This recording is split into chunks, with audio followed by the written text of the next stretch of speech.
Hello friends, my name is Dr. Priyanka and today we will discuss about the plant tissue culture.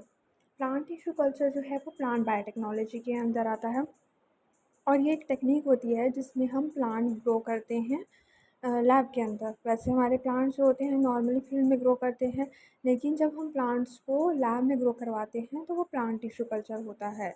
अब इस technique में कैसे grow करवाते हैं, कोई भी प्लांट का सेल, टिश्यू, ऑर्गन या सीड या कोई भी अदर प्लांट पार्ट लेते हैं, उसको जो है हमने स्टीराइल इन्वायरमेंट में रखना होता है, न्यूट्रिएंट मीडियम पे, जिससे कि उन्हें फूड का सोर्स भी मिलता रहे और भी अदर न्यूट्रिएंट्स मिलते रहें under the control climatic conditions. जहाँ पे आपका जो लैब होगी प्लांट टिश्यू कल्चर लैब, उसके अंदर आपका प्रॉपर एसी होगा एंड जो है आपको लाइट कंडीशंस भी प्रोवाइड करनी पड़ेंगी।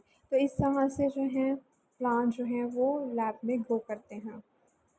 अब प्लांट टिश्यू कल्चर की नीड क्यों पड़ी? एक तो ऐसे प्लांट्स ग्रो करवाने के लिए जिससे कि जो गुड फ्लावर प्रोड्यूस करते हों, गुड फ्रूट्स देते हों और भी अदर कोई डिज़ायरेबल ट्रेड्स अगर हमें चाहिए होता हो, और इससे हम जो है कोई भी प्लांट्स को जल्दी क्विकली ग्रो करवा सकते हैं as compare to field. And जो मल्टीपल प्लांट्स हैं, हम वो अगर सीड्स भी अवेलेबल नहीं हैं किसी के, तो उसके बिना भी हम जो है मल्टीपल प्लांट्स को जनरेट करवा सकते हैं।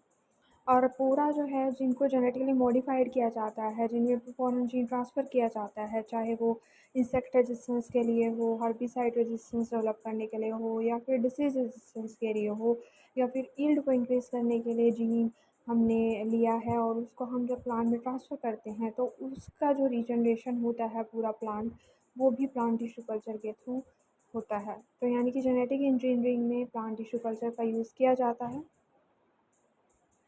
तो इसके अलावा जो है अगर हमने ऐसे प्लांट प्रोड्यूस करने हों जिससे कि जो डिसीज़ फ्री हो, क्योंकि हम स्टेराइल इन्वायरमेंट प्रोवाइड कर रहे हैं तो हमें virus free, disease free plants मिल सकते हैं। और हम ऐसे प्लांट का प्रोडक्शन करवा सकते हैं जिनके सीड्स के लो चांसेस होते हैं जर्मिनेशन के या ग्रो करने के, जैसे एग्जांपल है ऑर्किड एंड नेफेंथस। इसी तरह से जो है वायरल इन्फेक्शन फ्री प्लांट्स हम प्रोड्यूस करवा सकते हैं, क्योंकि हम जो सारा टेक्निक है वो हम एक स्टीराइल इन्वायरमेंट में कर रहे हैं।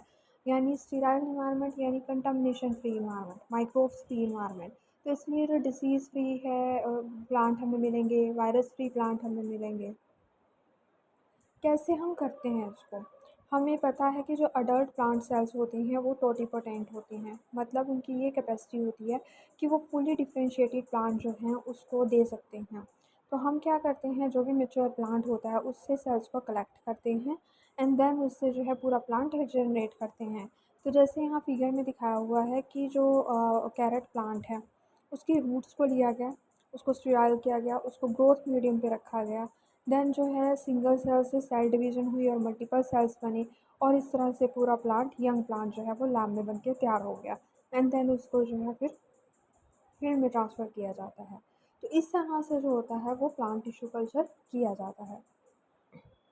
प्लांट टिश्यू कल्चर के फंडामेंटल्स क्या हैं कि एक तो ये जो है एसेप्टिक कंडीशंस में परफॉर्म किया जाएगा। जो भी मतलब लिविंग प्लांट मटेरियल्स होंगे जो हम इन्वायरमेंट से लेते हैं वो कंटामिनेटेड होते हैं सरफेसेस पे, ठीक है, माइक्रो ऑर्गेनिज्म से, तो सरफेस स्टरलाइजेशन भी करनी पड़ेगी उनकी। तो उसको हम कैसे करेंगे, केमिकल सोल्यूशन में डाल करके। तो इसके लिए हम अल्कोहल यूज़ करते हैं या फिर सोडियम या कैल्शियम हाइपोक्लोराइड का यूज़ करते हैं, ताकि जो भी उसका सरफेस है प्लांट पार्ट का वो सारा स्टरलाइज हो जाए, माइक्रो फ्री हो जाए।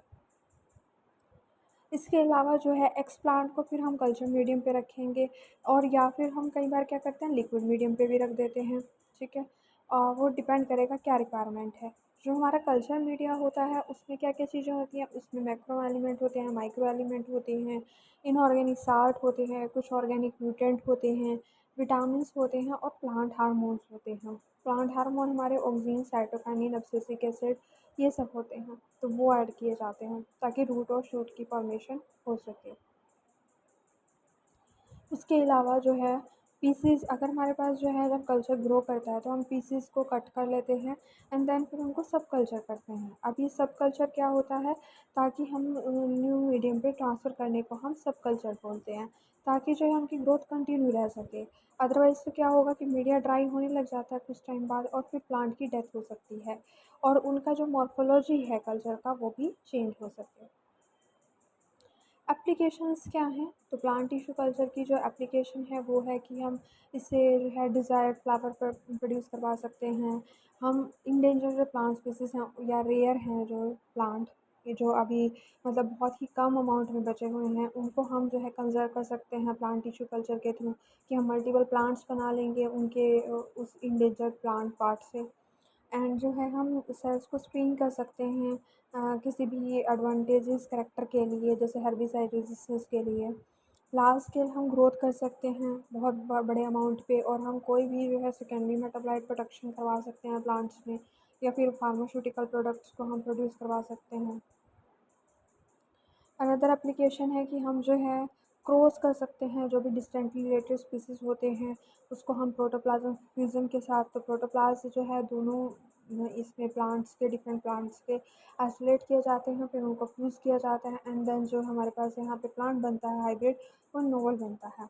इस तरह से हम जो है इन्फेक्टेड फ्री या वायरस फ्री पैथोजन फ्री हमें प्लांट्स मिल जाते हैं, और हम जो है आइडेंटिकल स्टीराइल हाइब्रिड स्पीसीज़ भी इससे प्रोड्यूस करवा सकते हैं। तो ये सारे जो हैं हमारा प्लांट टिश्यू कल्चर की एप्लीकेशंस होती हैं। और प्लांट टिश्यू कल्चर बहुत ही इम्पॉर्टेंट है क्योंकि इसके थ्रू हम ट्रांसजेनिक प्लांट्स बना सकते हैं। कोई भी डिज़ायर कैरेक्टर्स के प्लांट्स अगर हमें नीड होते हैं तो वो हम जनरेट कर सकते हैं। और सबसे ज़्यादा जो बेनिफिट होता है वो ऐसे प्लांट्स के लिए होता है जिनमें सीड्स नहीं होते हैं, या फिर जो सीडलेस होते हैं फ्रूट्स, और या फिर हमारे पास जो इंडेंजर्ड या रेयर स्पीसीज़ होते हैं।